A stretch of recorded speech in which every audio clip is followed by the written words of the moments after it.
بسم اللہ الرحمن الرحیم۔ حضرت ابوبکر صدیق رضی اللہ تعالیٰ عنہ کا ایک غلام تھا۔ اس سے آمدنی کی ایک خاص مقدار روزانہ مقرر کر رکھی تھی کہ مجھے کما کر اتنی آمدنی روزانہ دے دیا کرو، اس کے علاوہ تجھے آزادی ہے۔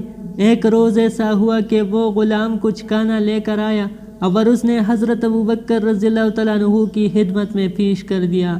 آپ اس میں سے ابھی ایک لقمہ ہی کھانے پائے تھے کہ اس غلام نے عرض کیا کہ آپ روزانہ سوال فرما کرتے ہیں کہ یہ چیز کس ذریعے سے کمائی، مگر آپ نے آج کچھ بھی نہ پوچھا۔ ارشاد فرمایا، بھوک کی شدت سے معلوم کرنے کا دھیان نہیں رہا، اب بتاؤ۔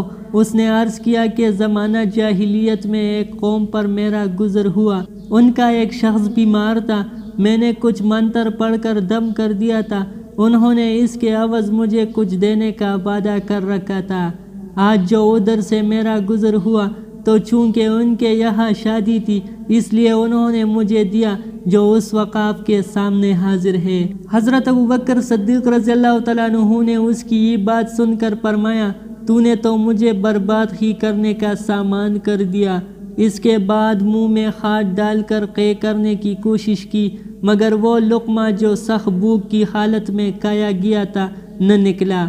حاضرین میں سے کسی نے عرض کیا کہ پانی کی ذریعے قے ہو سکتی ہے، چنانچہ بہت بڑا پیالہ پانی کا بھرا ہوا منگوا کر اس میں سے تھوڑا تھوڑا پانی پی کر قے فرماتے رہے تاکہ وہ لقمہ نکل آیا۔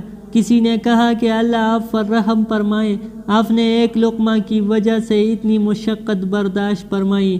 جواب میں ارشاد فرمایا کہ میں نے رسول پاک صلی اللہ علیہ وسلم سے سنا ہے کہ جو جسم حرام سے پرورش پائے اس کے لیے دوزخ کی آگ بہت مناسب ہے۔ مجھے ڈر ہوا کہ اس لقمہ سے میرے جسم کا کوئی حصہ پرورش نہ پا جائے گا۔